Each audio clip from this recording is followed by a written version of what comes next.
تاریخ کے اندر اپنے بدترین دور سے گزر رہا ہے. ہمارے لیے ایک بڑا لمحہ فکریہ اور ایک المیہ یہ بھی ہے کہ اس وقت پوری دنیا میں پاکستان کا اسٹیٹس ایک کوسچن مارک بنا ہوا ہے کہ پاکستان کے اندر جو امن و امان کی صورتحال ہے، یعنی در حقیقت جو بدنی کی صورتحال ہے اور جو دہشت گردی ہے، وہ کس طرح سے پاکستان کی معیشت پر اثر انداز ہو رہی ہے.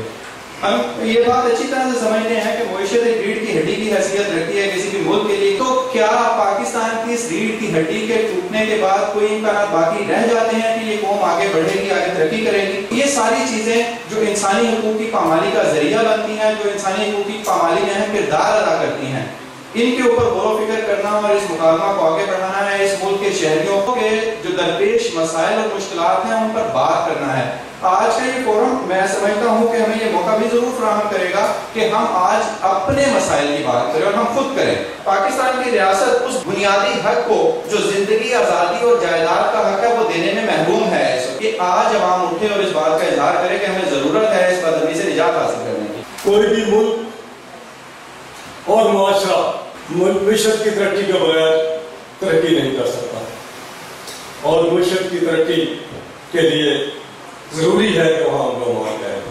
جب تک اس ملک میں امن کے حوالے سے، بھائی چارے کے حوالے سے بات نہیں ہوگی، اس ملک کا مستقبل جو ہے مخدوش ہے.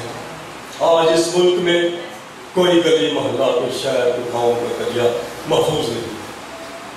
اس کی وجہ صرف اور صرف یہی ہے کہ ہم لوگوں نے اس ملک میں، جب سے یہ ملک بنا، ہم نے جنگی جنون کو پیدا.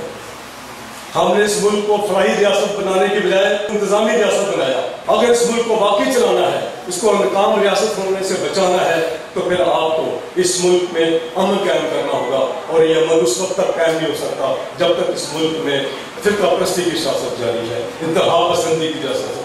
پاکستان کے اندر بدامنی کس طرح سے ہماری معیشت پر اثر انداز ہوتی ہے اور دہشت گردی کس طرح سے ہمارے انسانی حقوق کی پامالی میں اہم کردار ادا کرتی ہے، ان دو موضوعات کو مد نظر رکھتے ہوئے، ان دو موضوعات پر رہتے ہوئے آپ اپنے خیالات کا اظہار کریں.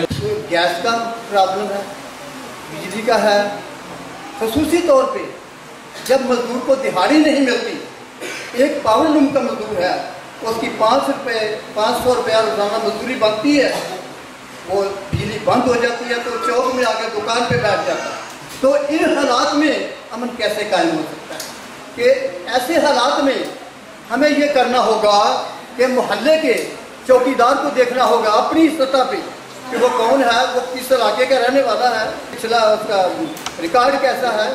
اسی طرح ہر طرف ہم نے دیکھنا ہوگا، مسجد میں، گرجا میں دیکھنا ہوگا کون آتا ہے، مولانا صاحب کہاں کے رہنے والے ہیں، ان کا بیک گراؤنڈ کیا ہے.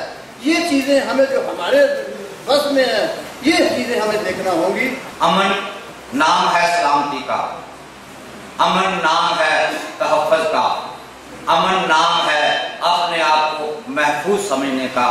آج ہم نشاندہی کرتے ہیں کہ ہمارا ملک غربت اور بے روزگاری کا شکار ہے، لیکن ہم یہ نہیں سمجھتے یا یہ نہیں نشاندہی کرتے کہ یہ بے روزگاری کیوں ہے، یہ غربت کیوں ہے. یہ بے روزگاری اور غربت ہے سرمایہ کاری نہ ہونے کی وجہ سے، اور سرمایہ وہاں آتا ہے جہاں امن.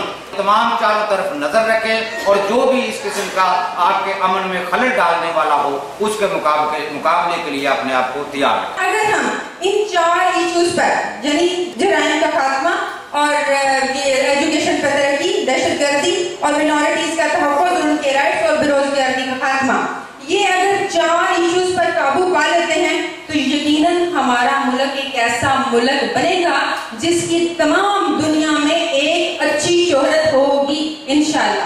ہمارے یہاں پہ دہشت پھیلائی جا رہی ہے، تو میں یہ کہتا ہوں کہ ہم ان دہشت گردوں کو آج کے بتا دیں کہ ہم ان سے ڈرنے والے نہیں. خوشیوں کا ایک نگر آباد ہونا چاہیے، اس نظام زر کو برباد ہونا چاہیے.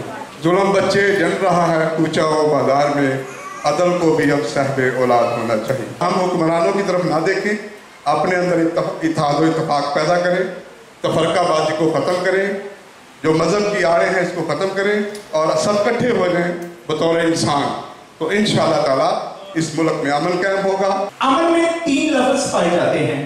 الف سے اتفاق بنتا ہے، میم سے ملاپ اور نون سے نرم دل بنتا ہے.